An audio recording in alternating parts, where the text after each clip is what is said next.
far back? I think you're good there. That's usually where you yeah, you're fine.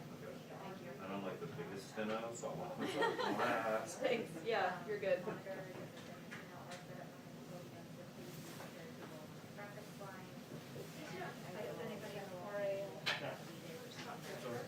Second race. Yep. Well, look, have people crawling all over here.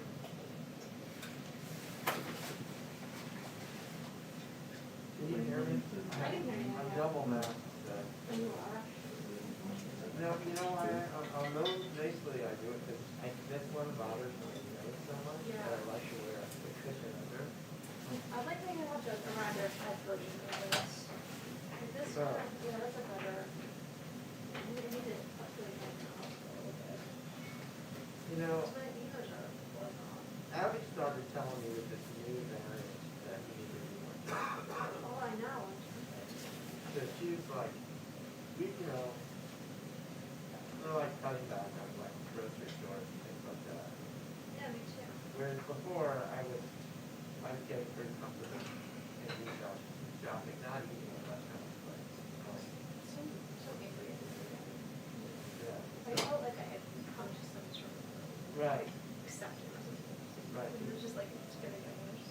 Hello, Control 31, this is North Lawn. Hello. Actually, we're in the briefing room. What is coming out of your IFP at the moment? Are you able to send something down the line just to check this? I got you. I solicited questions. Thank you. Hey, Stuart, sorry. This is Amanda. I'm the investment manager. I have a couple of slides. He should have. I can have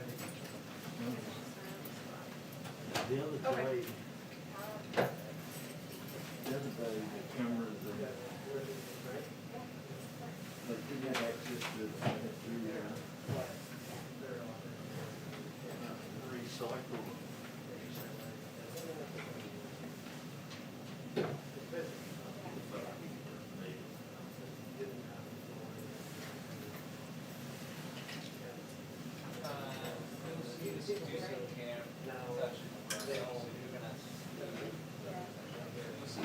We will do it.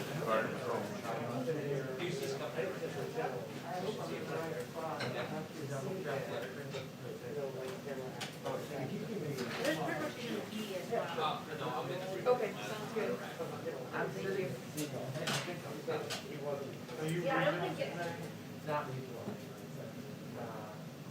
When you get situated, just give me a still with Yeah. frame me up. Okay. Where you should be. I think I'll double check. I have an email. I can be proactive.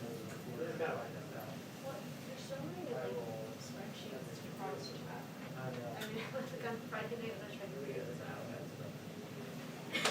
Yep. I want to be part of the process. Actually, you know what? I lied. Could you move back just a little bit farther? I too, and Deborah and There we go. Thank you. Your RFP cable. It's still showing back, hang on. Go. Yeah. You're good. Go. I know you can.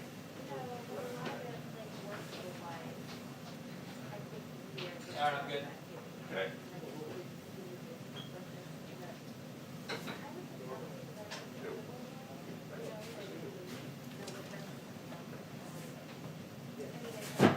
Gotcha. Little sticky today. What else, man?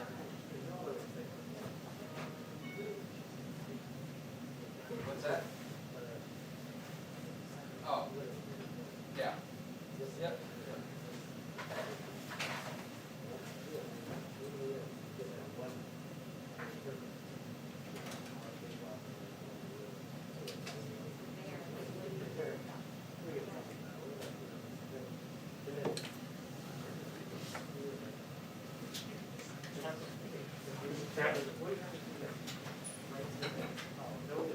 Hello, hello. You get me? It's there, I just can't bring it down and monitor it.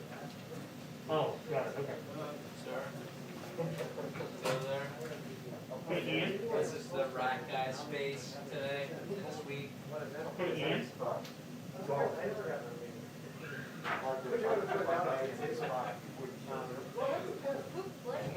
Yes, I do.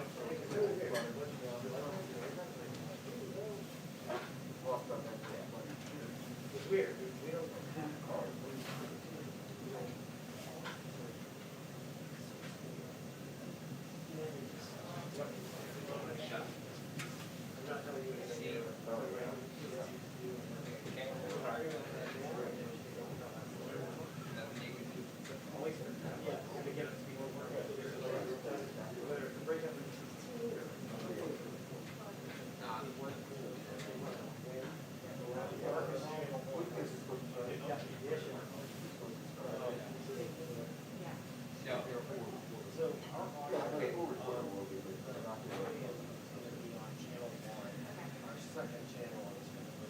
I do, yes.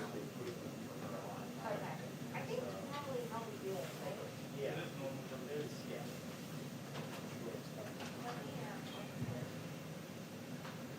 Hey, what's up, Jeff? All right, by yourself? All right. Hey, Alex, I'm good, thanks.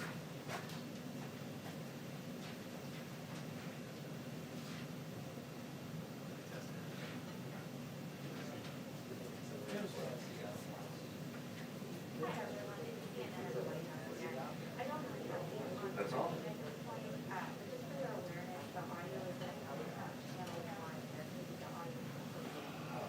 They've been pretty good about being pretty close to on time, like 6 or 7 minutes. They are. I think the last couple.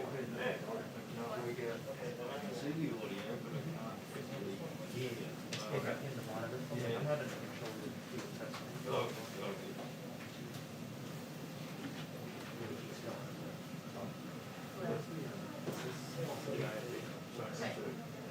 Do you want me, please? Yeah.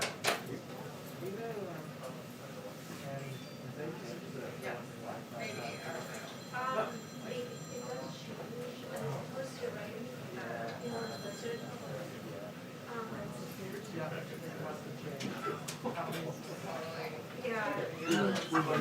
I know. All I remember is in your book.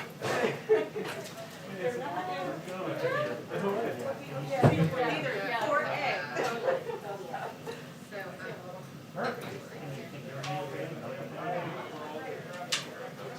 I'm just gonna go back and make sure I clear the spot. I think I did.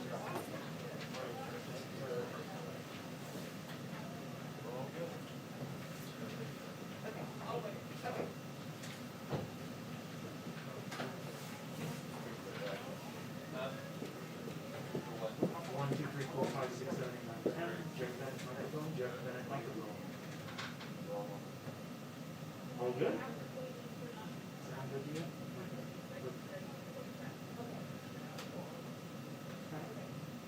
I wanted to control it. Oh, there's the control room, anybody on ISP? Hey, can you hear me okay, control room?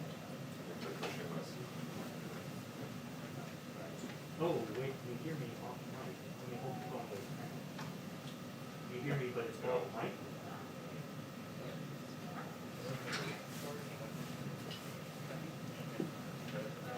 She made on Friday.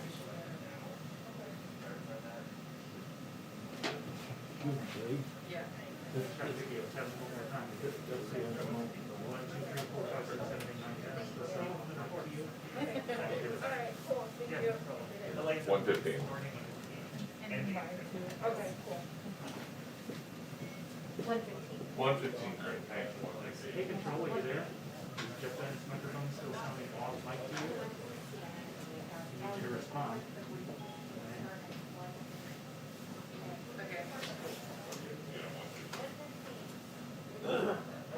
Hey, Dave, if you could just have.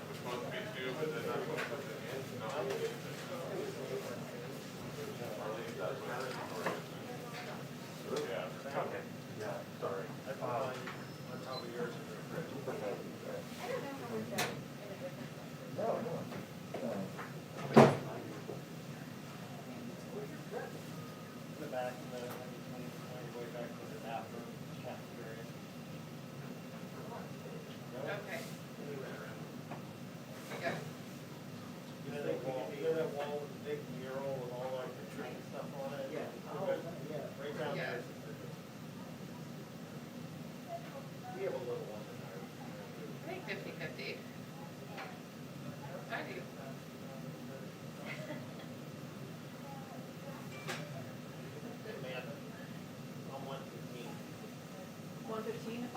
program yet. Thank you.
What outstanding? Yeah.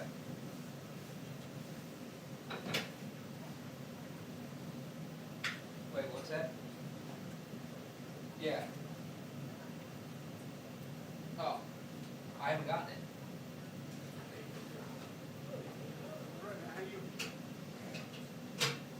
Okay, well, let me give you a mic test. 1, 2, 3, 4, 5, 6, 7, 8, 9, 10.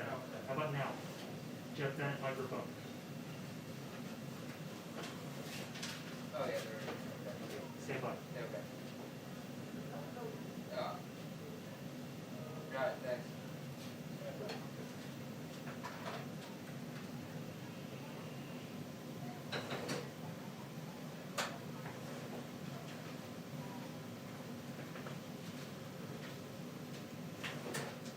Okay.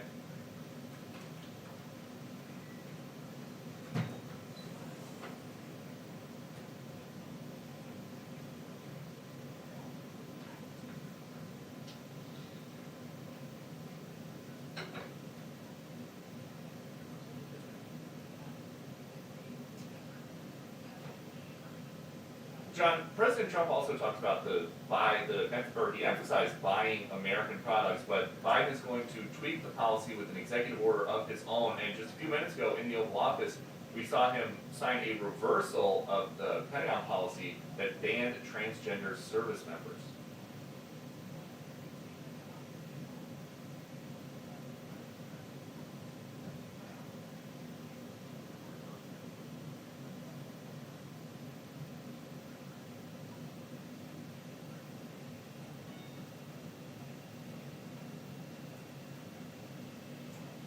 Biden's pledge as a candidate was to repair relationships with allies, and his very first foreign leader call was with Canada's Prime Minister Justin Trudeau, who hit him with some bad news. Our neighbors to the north are upset that Biden pulled the plug on the permit for the Keystone XL pipeline, which Canada was hoping to keep going. So the White House tells us this about that call. The president acknowledged Prime Minister Trudeau's disappointment regarding the decision to rescind the permit for the Keystone XL pipeline and reaffirmed his commitment to maintain an active bilateral dialogue and to further deepen cooperation with Canada. And remember, last week, on his way out, President Trump tried to lift COVID-related travel restrictions on people coming into this country from the UK, the EU, and Brazil. They're supposed to be lifted tomorrow, but the Biden administration is pointing out that Joe Biden is now president. They don't want that, so they are going to keep those restrictions in place, and they are signaling they might actually strengthen them. We expect to hear more from the Press Secretary, Jen Psaki, in about 10 minutes. John.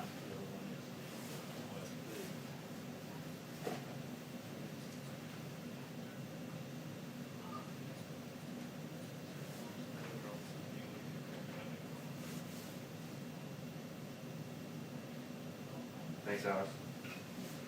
Thanks, MUC 115 for the briefing. Hey, Ken. Hey. See ya.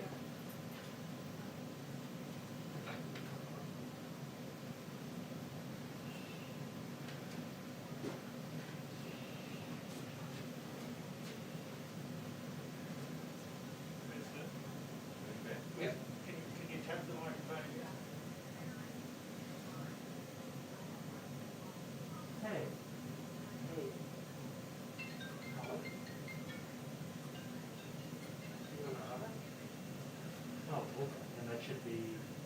Yeah, they say they're hearing the audio. I guess they're listening to both channels. Whatever.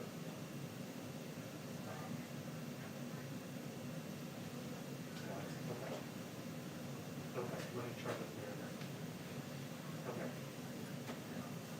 No, that's okay. All right, let me try it. Tell them that.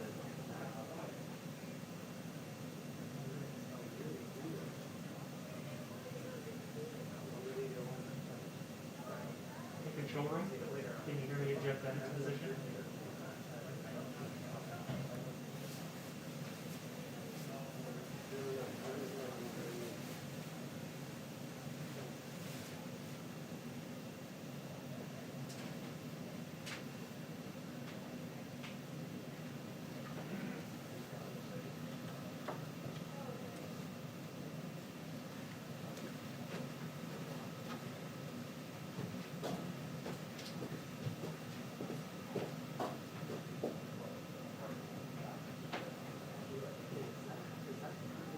Hey, this is Wesley. I'm sorry. Hey, good, as I continue to work up this audio, make sure you're good with this audio. Yeah, you want to take his microphone by adjusting channel 2, not channel 1. That should be clear.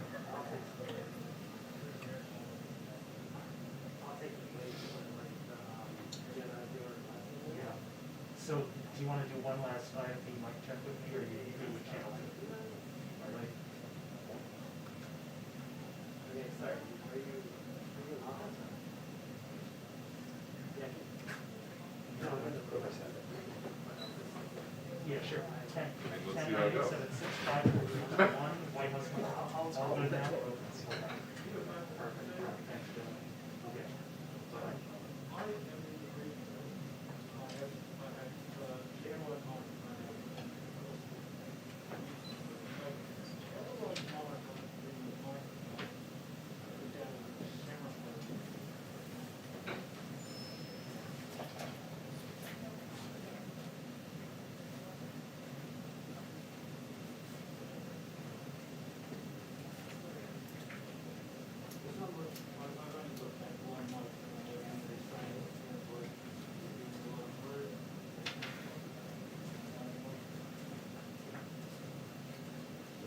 Thank you very much.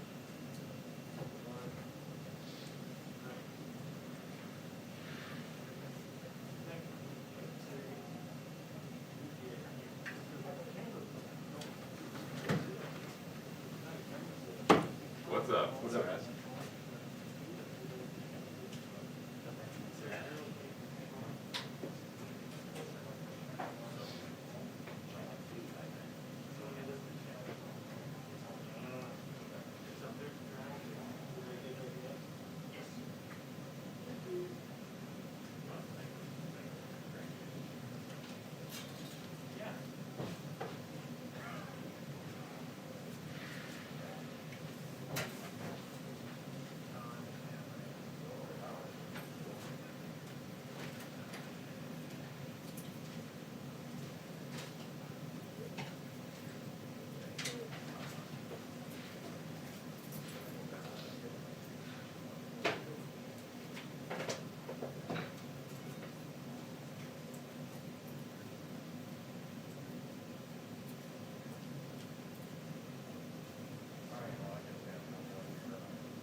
this is different now.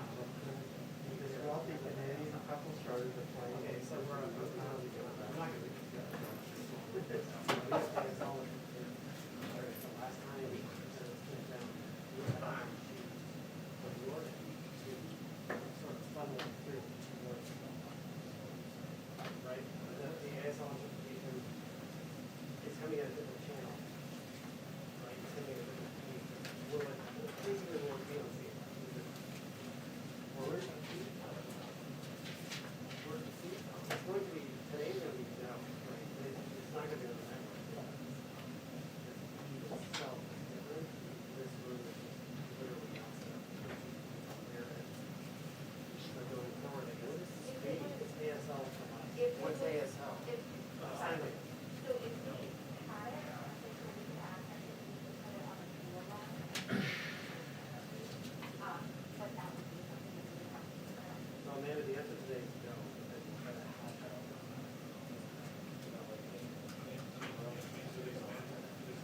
Correct. The answer today is yes. White House, I got one. We're good.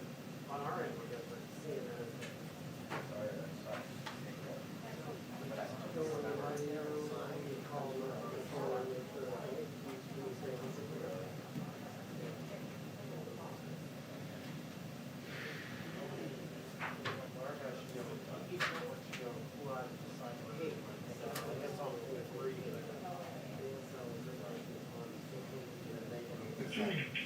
Two-minute warning for the briefing. 2-minute warning. Thank you. It's going out everywhere on our end. It's going out everywhere on our end, so yes. That's what they're doing. Facebook, social media, okay, I see it. Everything owned is getting it. The transaction deal on the left side is going on. You're on the left end. Got it.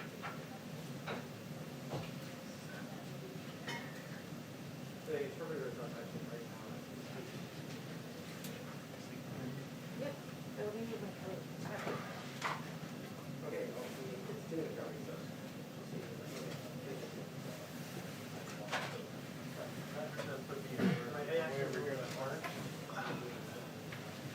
Yeah, we're right here, my heart. Yeah, you're up front there.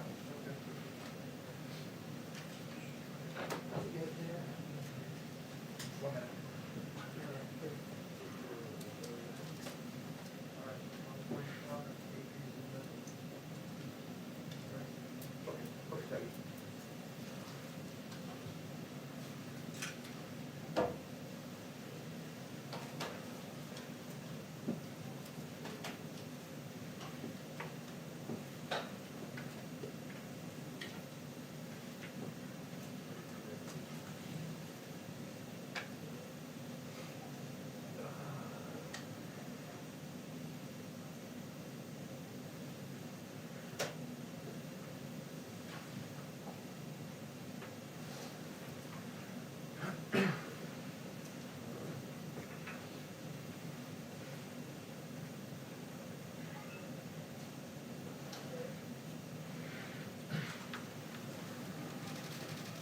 Hi, everyone.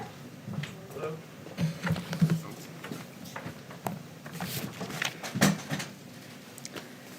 Good afternoon. Happy Monday to everyone. A couple of announcements at the top. First, as a part of this administration's accessibility and inclusion efforts, starting today, we will have an ASL and American Sign Language interpreter for our daily press briefings. Today's interpreter, Heather, is joining us virtually. The President is committed to building an America that is more inclusive, more just, and more accessible for every American, including Americans with disabilities and their families. Next, I wanted to share a few updates from the COVID response team. First, today, the President will sign a presidential proclamation to reduce the spread of COVID-19 through travel, especially as we see faster spreading variants emerging across the world. This proclamation is part of the Biden administration's whole of government decisive and science-driven response to the COVID-19 pandemic. Of particular note, on advice of our administration's medical and COVID team, President Biden has decided to maintain the restrictions previously in place for the European Schengen area, the United Kingdom, Republic of Ireland, and Brazil. With the pandemic worsening and more contagious variants spreading, this isn't the time to be lifting restrictions on international travel. And in light of the contagious variant, B1351, South Africa has been added to the restricted list. Additionally, beginning tomorrow, international travelers to the United States must provide proof of a negative test within 3 days of travel to airlines prior to departure. The President is taking these steps on the advice of his COVID-19 and medical team. And we're already working as a real partner to the states to address their needs to vaccinate the public. This weekend, West Virginia asked the Biden administration for assistance at an understaffed vaccine distribution center. At the President's direction, FEMA was deployed to help support the vaccination site. This comes as part of the President's order last week that directs FEMA to stand up vaccination centers and support states' vaccination efforts. We look forward to continuing to be the partner to states moving forward. Last on the COVID, last update on COVID, I wanted to briefly preview the first of our public health briefings, which will begin this Wednesday and will be done regularly for the foreseeable future. These will be science-led briefings featuring our public health officials and members of our COVID-19 response team. These briefings will typically happen 3 times a week to provide the American people with key updates on the virus and our government's response. They're a reflection of our commitment to being transparent and honest with the public about the pandemic and the work our whole of government team is doing every day, and you will all be able to participate in those, of course, as well. Finally, this morning, President Biden issued an executive order setting the policy that all Americans who are qualified to serve in the armed forces of the United States should be able to serve. Today's action revokes the presidential memorandum of March 2018, and also confirms the revocation of the presidential memorandum of August 25th of 2017. Today's action fulfills another campaign promise. With this EO, no one will be separated or discharged from the military or denied reenlistment on the basis of gender identity. And for those transgender service members who were discharged or separated because of their gender identity, their cases will be re-examined. President Biden believes that gender identity should not be a bar to military service, and that America's strength is found in its diversity. America is stronger at home and around the world when it is inclusive. Last thing, sorry, I said it was the last, but lot going on here. This afternoon, the President will sign an executive order that takes an important step to support American manufacturing. With this Buy American executive order, the President is already making good on his commitment to building a future that is made in America by all of America's workers. Through the Buy American executive order, the President will put to work the nearly $600 billion in taxpayer dollars that goes toward federal contracting in support of American manufacturing and good-paying jobs for America's workers. The EO directs agencies to close loopholes in how Made in America products are measured, so that we can close loopholes and increase the amount of a product that must be made in the U.S. for it to qualify under Buy American law. He will also appoint a senior White House official to oversee this policy to ensure it's actually enforced, and that all agencies are seeking small and medium-sized American businesses to make the products they need. The EO will also tighten and make public the waiver process so that American workers and manufacturers can see how federal dollars are spent and where they're going. So I will stop there, and Jonathan, why don't you kick us off? Thank you, Jen. We know you have to leave at 2 o'clock, so we'll just get started right now. 2 topics for you, please. One foreign and one domestic. Sure. Overseas first. Over the weekend, there were dozens of significant protests in Russian cities over the arrest of Alexei Navalny, which were put down harshly by police there. What sort of U.S. response is being considered? What sort of actions or sanctions could occur? And when does the President plan to speak to President Putin? First, I'd like to point all of you to a statement that was released this weekend by the State Department strongly condemning the use of harsh tactics against protesters and journalists in cities throughout Russia. These continued efforts to suppress Russians' rights to peacefully protest and assemble and their freedom of expression, and the arrest of opposition figure Alexei Navalny, and the crackdown on protests that followed are troubling indications of further restrictions on Russian civil society. So I'll just reiterate our call from here on Russian authorities to release all those detained for exercising their universal rights, and for the immediate and unconditional release of Alexei Navalny. We also urge Russia to fully cooperate with the international community's investigation into the poisoning of Alexei Navalny and credibly explain the use of a chemical weapon on its soil. And last week, we announced that the president had issued a tasking to the intelligence community for its full assessment of a range of activities, including, of course, the SolarWinds cyber breach, Russian interference in the 2020 election, its use of chemical weapons against Alexei Navalny, and the alleged bounties on U.S. soldiers in Afghanistan. That is ongoing. That review is a 100-day review, so we'll have an update on that when it concludes. Actually, I apologize. I may have misstated that. It's not. I don't have a timeline for the timeline of the review. It's something that's ongoing. It's a priority, of course. Has a call been scheduled with President Putin? I don't have any calls to predict for you at this point, but obviously the president is picking up the phone, engaging with a range of foreign leaders, Europeans and others. There's more planned in the next couple of days, and we'll have readouts as those occur. Okay. And one here at home. The president has repeatedly stressed the urgency of the COVID relief package, the need to get something done now. Mm-hmm. With that in mind, in considering the reaction of Republican lawmakers to outreach that was done over the weekend, should there be a more narrow focus on the virus and vaccine that could be done sooner? And while we know that these White House officials have talked to the Hill, can you please speak to the president's personal involvement? Who has he spoken to?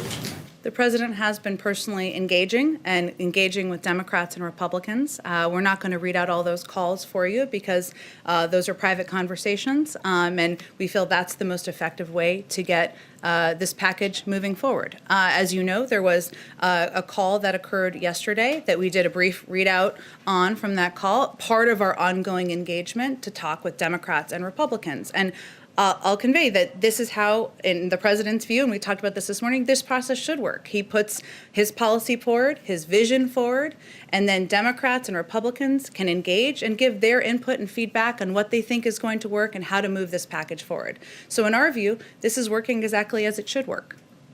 But in terms of is there concern, Democrats themselves, Senator Sanders, has an independent, of course, and Speaker Pelosi has suggested the reconciliation should be considered now. The time is wasting. There isn't time for this sort of legislative back and forth.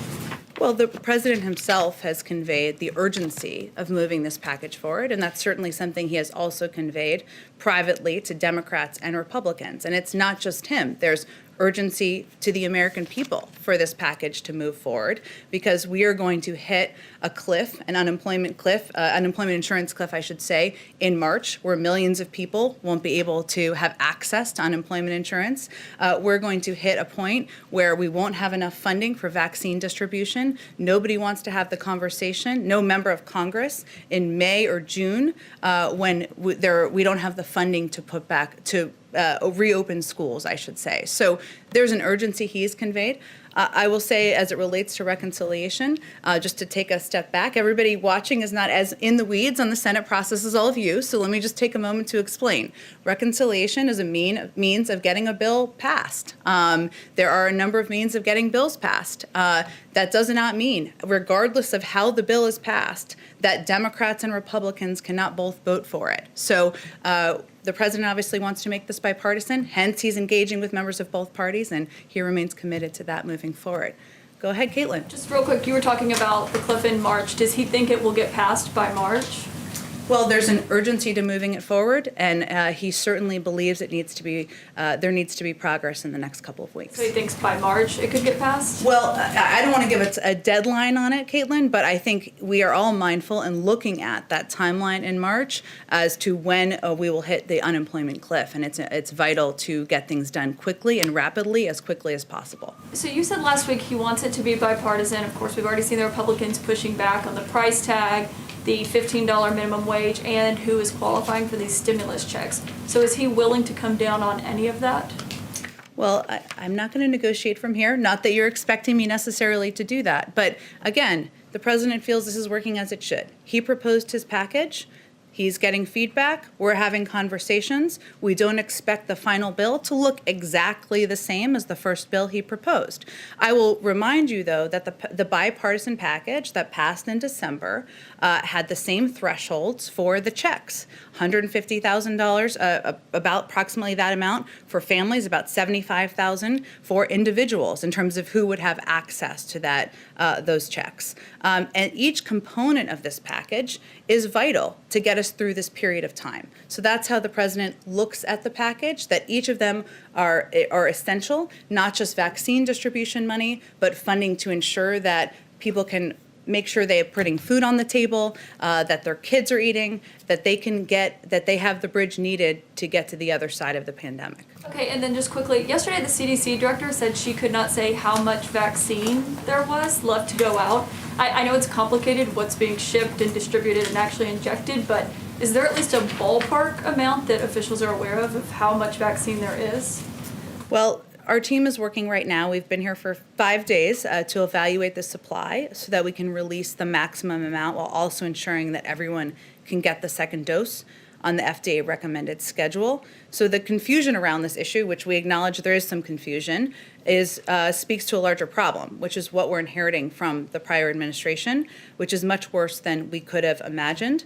So we are assessing now what we have access to and ensuring that we have more of a rapid engagement with states so that they have more of a heads up on what to expect in the weeks ahead. Just to button this off, Gus Perna still works here, right? And he's in charge of the logistics. So could he say how much vaccine there is since they're in charge of where it's going? Well, again, there is a new CDC director in charge, hence who spoke to this. And I think what we're trying to do now is fully assess what we have access to, what the status of the vaccine supply looks like, and ensure that we're communicating that accurately and effectively with the public. Go ahead. Thanks, Jen. Acknowledging the confusion around the lack of clarity about the vaccine availability, give us a sense of just how stunning that revelation is. I mean, what was President Biden's reaction to learning that? Well, I will say, having sat in a lot of meetings with President Biden about COVID and his efforts to get the pandemic under control, he asked a lot of detailed questions about the status of supply, the status of distribution, the status of states when there's reporting from all of you on states not having the information they need. Those are specific issues he raises. We are eyes wide open, all of us, including the president, with the knowledge that we were not walking into a circumstance where there was going to be a concrete assessment or plan presented to us when we walked in, and there wasn't. That's why he put forward his 200-page vaccine distribution plan last week, and that's why he hired an experienced and talented team to get to the bottom of exactly what we're looking at so that we can have that assessment moving forward. When does the administration expect to have a better sense of the available inventory? Well, as I noted at the top, we're going to be doing regular briefings 3 times a week. We'll start those on Wednesday. I don't know what assessment they'll have by Wednesday, but what our objective is to be providing clear and accurate information to the public. And what's the White House's message to Democrats, to President Biden's supporters who take him at his word and say, as it relates to COVID relief, we are in a national emergency and we should act like it, and they want action now. They don't want any sort of delay, and they don't want to experience the opportunity costs that might come from a delay in waiting for Republicans to get on board. You mean with the COVID package? Yeah.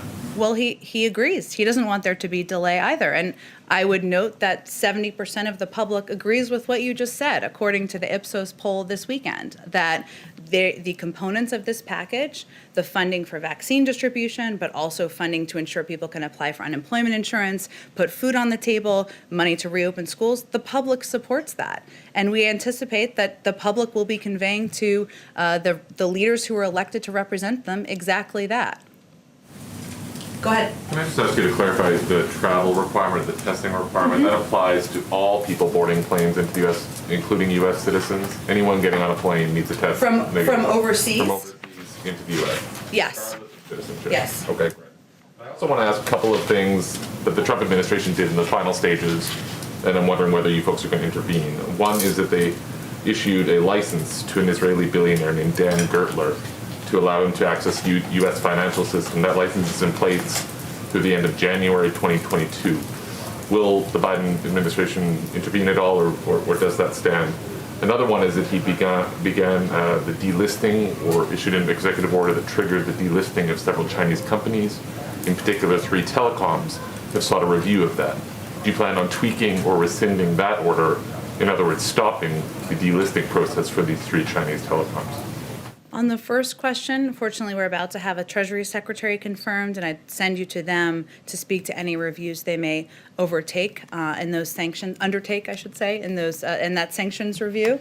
And then on the Chinese, I know there was some reporting, perhaps from your outlet, of course, this morning, on that particular issue. As we've noted in here previously, there are a number of reviews, complex reviews, interagency reviews, I should say, that we're going to undertake as it relates to a range of our, let me start again here. A range of regulatory actions and a range of relationships with companies as it relates to Chinese investment and other issues as well. Those complex reviews are just starting, and as I noted, they will need to go through the interagency. So the State Department, the Treasury Department, a number of others who will review how we move forward. We're starting from an approach of patience as it relates to our relationship with China. So that means we're going to have consultations with our allies, we're going to have consultations with Democrats and Republicans, and we're going to allow the interagency process to work its way through to review and assess how we should move forward with our relationship. Is it possible that those reviews could lead to a change in this delisting process down the road? Well, I don't want to get ahead of any review, but certainly we're taking an overarching look at all of it, and as we have more to report, we'll report back to you. Finally, can I just ask broadly what the president believes President Trump's legacy is with regards to China, in particular around the tariffs he imposed? Does President Biden like those tariffs? They remain in place on quite a large sum of Chinese goods. Is that under review at all, or are those appropriate at this time? Well, as is the case with other areas of our relationship with China, he will take a multilateral approach to engaging with China, and that includes evaluating the tariffs currently in place. And he wants to ensure that we take any steps in coordination with our allies and partners, and with Democrats and Republicans in Congress as well. So nothing to report at this point in time, but we're committed to, the president is committed to stopping China's economic abuses on many fronts, and the most effective way to do that is through working in concert with our allies and partners to do exactly that. Go ahead. I wanted to follow up a little bit on some of the China issues. I know that there was an executive order requiring the sale of TikTok's U.S. business, and I wondered if there were plans to revoke it or enforce it, or what is the current thinking on that matter? It's a great question. I haven't had the opportunity to speak with our national security team about it. Happy to take it and see if we can get to you something more specific. Go ahead. Thank you so much. Two questions for you. The first is sort of stepping back for a minute at what the administration's goals are. I mean, unity is something that President Biden spoke about quite a bit on the campaign trail, talked about it during the transition. Could you talk a little bit more specifically about what unity will mean to this administration, whether there are any kind of benchmarks that you've identified to show that unity has been achieved? And I just sort of to contrast with the coronavirus task force, of course, you've got very detailed benchmarks about what you want to achieve sort of moment by moment. But with unity, are you talking about bipartisanship? Are you talking about something that's widely popular in the United States? Could you sort of go through what Biden is thinking about when he says that he wants to achieve unity? Sure. Well, the president came in to lead the country, obviously at a time of great division, where there was a great need for healing, in his view, and he spoke about that in his inaugural address just last week. So unity to him means, of course, approaching our work on legislative issues through a bipartisan lens, working with Democrats and Republicans, trying to find a path forward on how we can work together to address the problems the American people are facing. That's part of it. But it also means projecting that he is going to govern for all people and address all the issues that the American people are facing. So, for example, that means talking about how the COVID pandemic impacts not just Democrats but Republicans, not just blue states but red states, ensuring that he is reaching out to Democratic and Republican governors, Democratic and Republican mayors, and conveying in every opportunity he has that this is a problem that we're all facing together. So I think it's a little bit different than how you can mark, of course, achieving 100 million shots in the arms of Americans in the first 100 days. But unity is about the country feeling that they're in it together. And I think we'll know that when we see it. But he's going to be working on that and committed to that. Every opportunity he has to speak to the public. I have just one other question. The Trump administration, the Obama administration initially had wanted to put Harriet Tubman on the $20 bill. The Trump administration dragged their feet on that. I wanted to see if the Biden administration has a sort of view of the timeline on whether or not she should be on the paper currency. I was here when we announced that, and it was very exciting. It hasn't moved forward yet, which we would have been surprised to learn at the time. The Treasury Department is taking steps to resume efforts to put Harriet Tubman on the front of the new $20 notes. It's important that our notes, our money, if people don't know what a note is, reflect the history and diversity of our country, and Harriet Tubman's image gracing the new $20 note would certainly reflect that. So we're exploring ways to speed up that effort, but any specifics would, of course, come from the Department of Treasury. Go ahead. Hi, another one on China. China's Xi Jinping spoke earlier today. I'm wondering if there's any official White House reaction to his comments. He talked about unity as well, and also talked about cooperation on coronavirus and other issues. Is that kind of statement today likely to change or affect the stance that the U.S., that the Biden administration has toward China on trade and technology? No. I think our approach to China remains what it has been since for the last months, if not longer. We're in a serious competition with China. Strategic competition with China is a defining feature of the 21st century. China is engaged in conduct that it hurts American workers, blunts our technological edge, and threatens our alliances and our influence in international organizations. What we've seen over the last few years is that China is growing more authoritarian at home and more assertive abroad. And Beijing is now challenging our security, prosperity, and values in significant ways that require a new U.S. approach. And this is one of the reasons, as we were talking about a little bit earlier, that we want to approach this with some strategic patience, and we want to conduct reviews internally through our interagency, even though I stumbled over that. I needed a little more coffee before I came out here, I guess. We wanted to engage more with Republicans and Democrats in Congress to discuss the path forward. And most importantly, we want to discuss this with our allies. So no, the comments don't change anything. We believe that this moment requires a strategic and a new approach forward. Go ahead. Go ahead. Hopefully I'm answering your question this time. I'm sorry. We'll go to you next. I was going to pile on a little more on China while we're on this topic, but I wondered, Huawei's been on the entity list for like 2 years now. Just before the Trump administration left office, they initiated a new policy to basically revoke and issue intents to deny licenses for even more innocuous items that U.S. companies were selling to Huawei.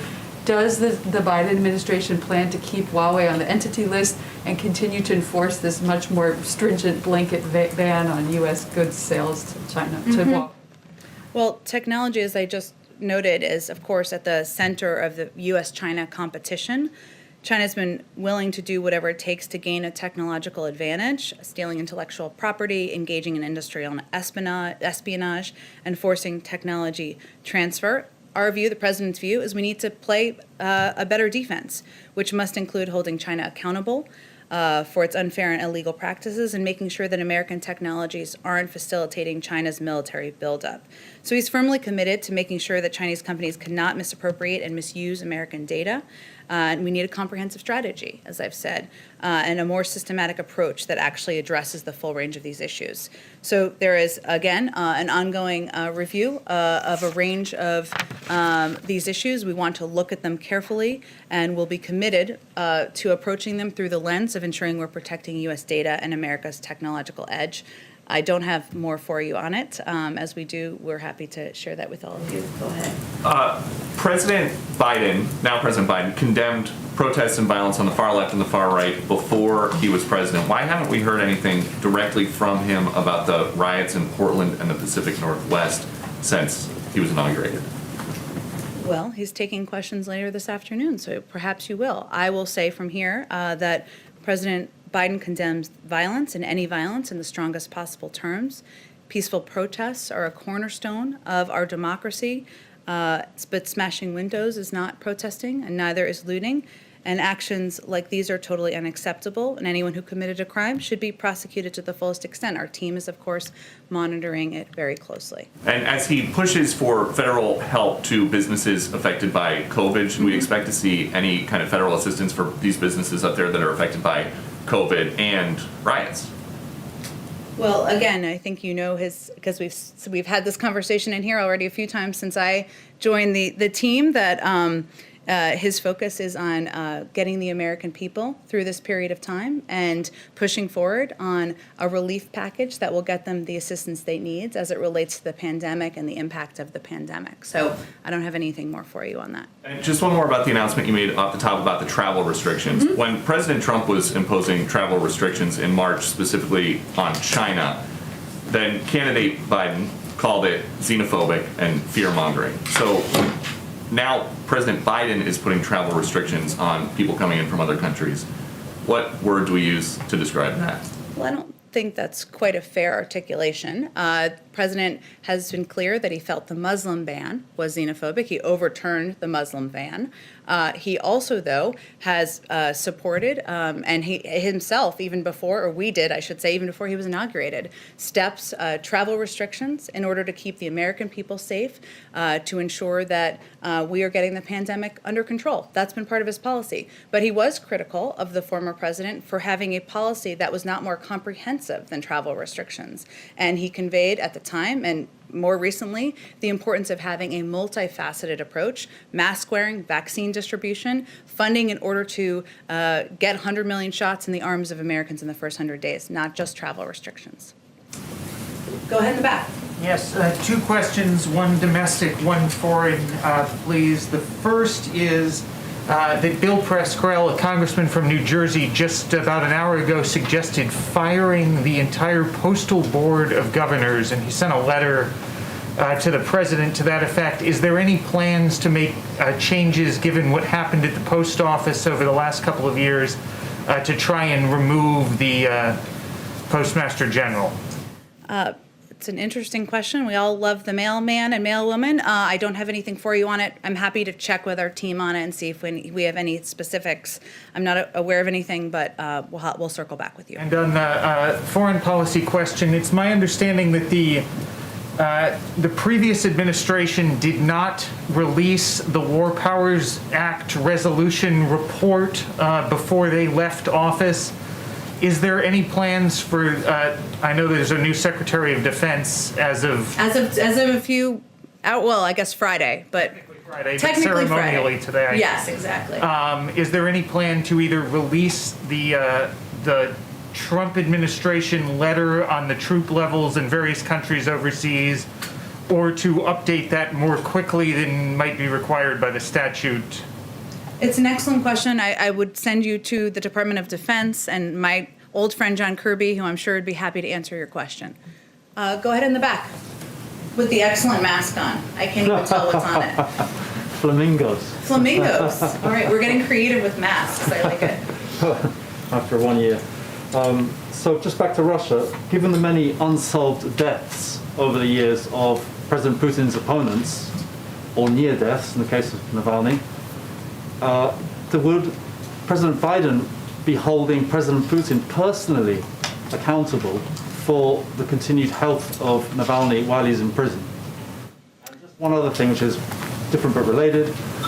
What's the position of this administration on Paul Whelan? Because his family and some of his supporters said basically the previous administration just, forgot about it. What's going on with Paul Whelan? What's your position? Thank you. Well, let me take the second question and talk to our national security team and get you something more comprehensive. And certainly we don't plan to follow the same pattern of the last administration. But on the first question, I would say this is the reason why the president tasked his national security team, his intelligence team, with assessing a range of issues as it relates to our relationship with Russia, including the SolarWinds breach, including the poisoning of Alexei Navalny, which we have been quite outspoken about from our national security advisor to the State Department, will continue to be.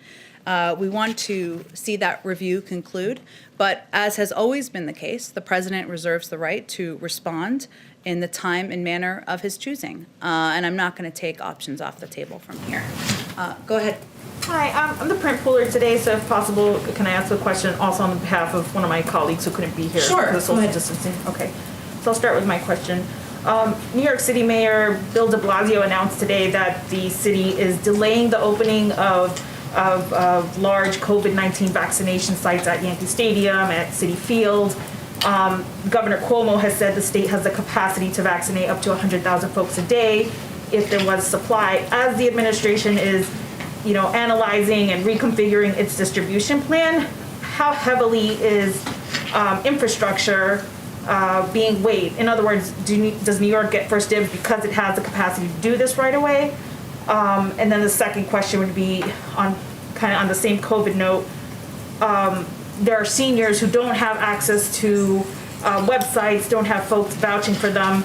Is there anything the administration is doing to ensure that seniors who don't have, anybody to assist them with scheduling these appointments, that they don't fall through the cracks? And then I have a second question from another reporter. Sure. So on the first question, this is a really important one. Infrastructure is pivotal. It's not just about the science. Scientists, medical experts, what they've done over the last year in moving this vaccine forward has been a Herculean effort. But now it is about ensuring that there are more vaccinators and there are more places to actually distribute the vaccine. And clearly, case scenarios where there are large facilities, whether they're football fields or others, to do that can be quite efficient. There are other places around the country where we are seeing developments along those fronts, and we're certainly encouraging that. But this is a multifaceted challenge. It's not just about having supply, which is pivotal, of course. It's also about having more people who can physically put the shots into the arms of Americans, and it's about ensuring we have places that can be done. I don't have anything for you on the prioritization. That's something, of course, that our team is working through, and we want to ensure that we are working closely with governors across the country to effectively do that. Tell me your second question again. I know you have one after this. The second part to that question was just, will there be any federal assistance to support states in reaching out to seniors who may not have access to internet or even phone to schedule these appointments? That's been a complaint that's emerged a lot. Yeah, it's a really important question, because what we've discovered and what our team has discovered is that the farther you get into vaccinating Americans, the harder it becomes. There for a couple of reasons. One is vaccine hesitancy, which Dr. Fauci talked about as an issue that was of great concern to him and some other health and medical experts, and it's more predominant in communities of color. But as you noted, there is also an issue with communicating with a range of people in the public, some in rural communities for different reasons, but also seniors and others who who aren't picking up their phone and looking at information on Instagram every day, and not receiving information in the same way that young adults would be. So part of our effort is to use an across the board public communications campaign, an effort to meet people where they are, and certainly thinking about how to reach seniors, doing it in a way where it is being done locally by trusted authorities and trusted figures locally. We found to be a key effective approach to that, but we will continue to be working on that, and is definitely one of the challenges that we're facing. This question is from Ross Colombo from ABC in South Florida. He asks, Florida Governor Ron DeSantis has blasted part of the president's COVID plan, specifically saying, quote, FEMA camps are not necessary in Florida. Has or will the president be reaching out to DeSantis? What is his reaction to comment like these? Well, the president is a pretty even-keeled guy, so I would say that he doesn't have much of a reaction other than he wants to ensure that the vaccine is distributed to people across the country, including, of course, the millions of people living in Florida. And I will note, because we're data first here, facts first here, they've only distributed about 50% of the vaccines that they have been given in Florida. So clearly they have a good deal of the vaccine. that supply will need to continue to increase as they are able to effectively reach people across the state. But part of the challenge, as we were just talking about, is not just having the supply, that's pivotal, but also having vaccinators and having vaccine distribution places and doing it in a way that's reaching people where they are and meeting local communities. And the president's going to be focused on that in a bipartisan manner, regardless of what any elected official may have to say. Go ahead all the way in the back, Hi. And then we'll come to you, sir. Go ahead. Thanks, Jen. In an executive order that the president signed last week, he also suspended a Trump administration executive order that was particularly aimed at keeping foreign countries, specifically China, from interfering in the U.S. power grid. But he suspended that for 90 days in that executive order last week. Given what you said about China today, why did he do that, especially related to something so critical to our national security as the power grid? I think the president's view on our relationship with China, I tried to do my best to convey to all of you. I'll have to check on that specific piece and we'll circle back with you directly. Okay. Go ahead. Thank you.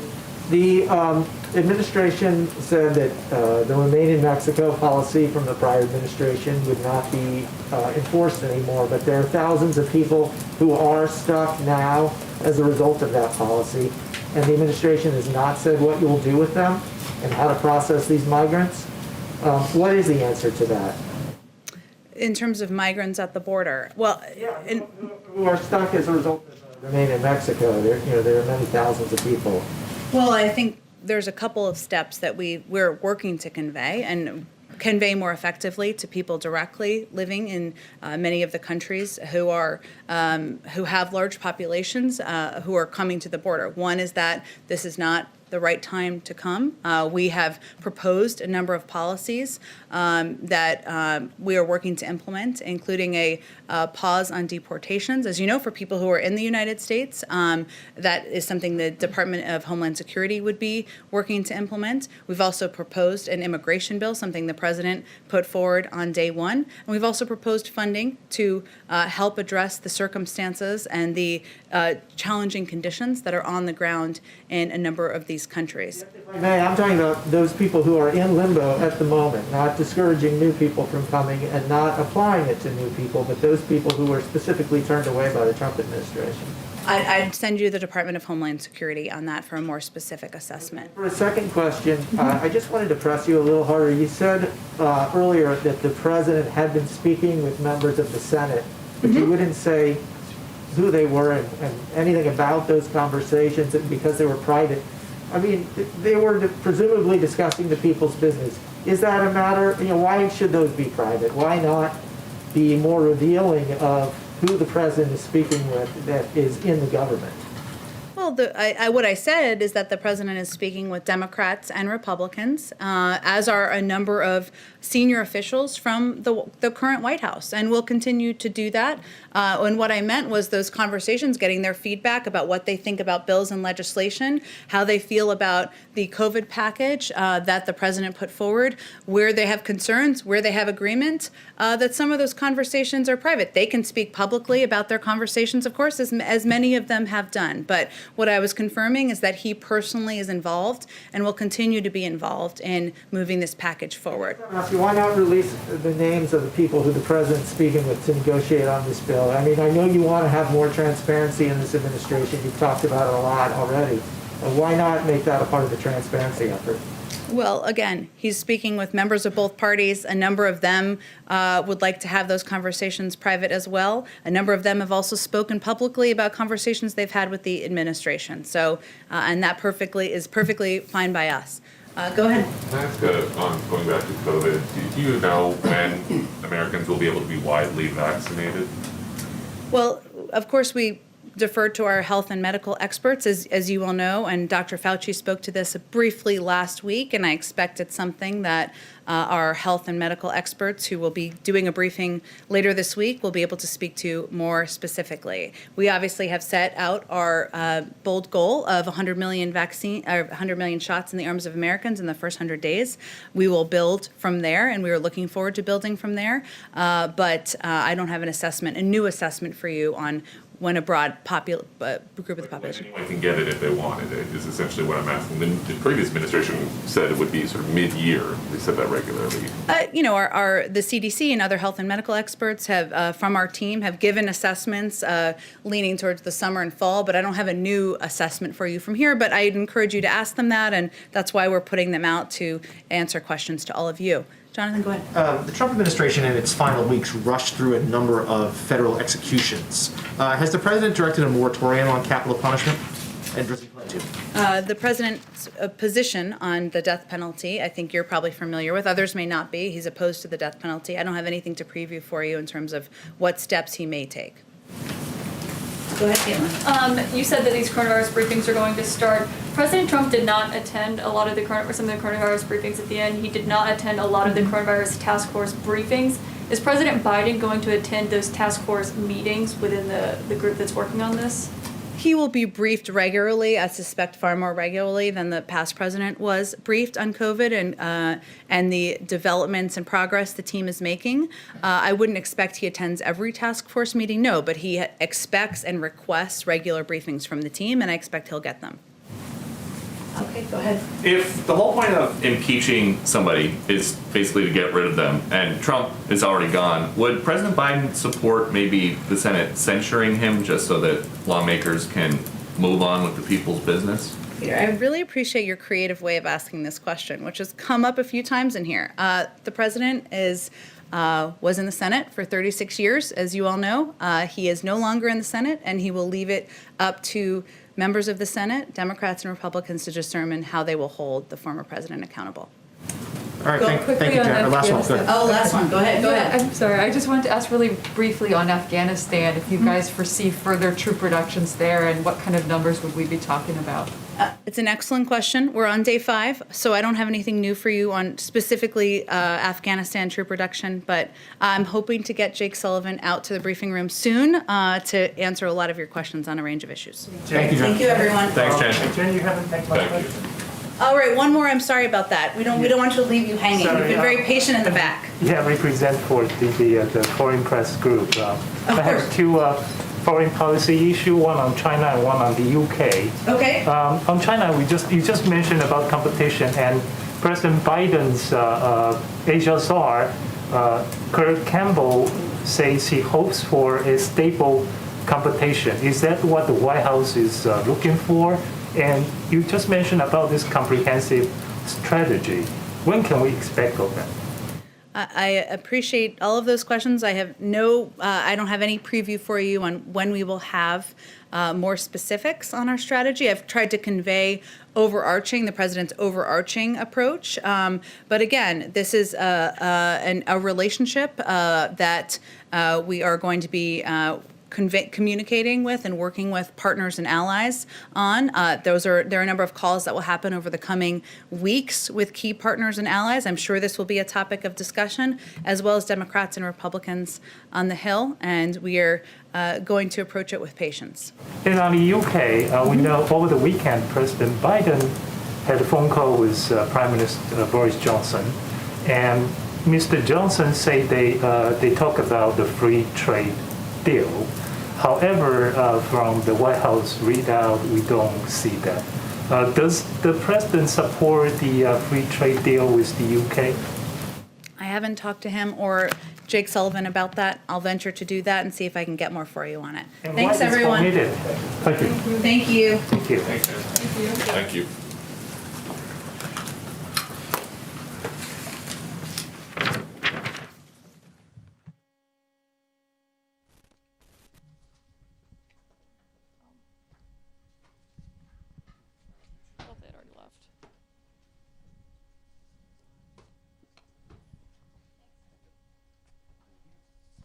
Hey guys.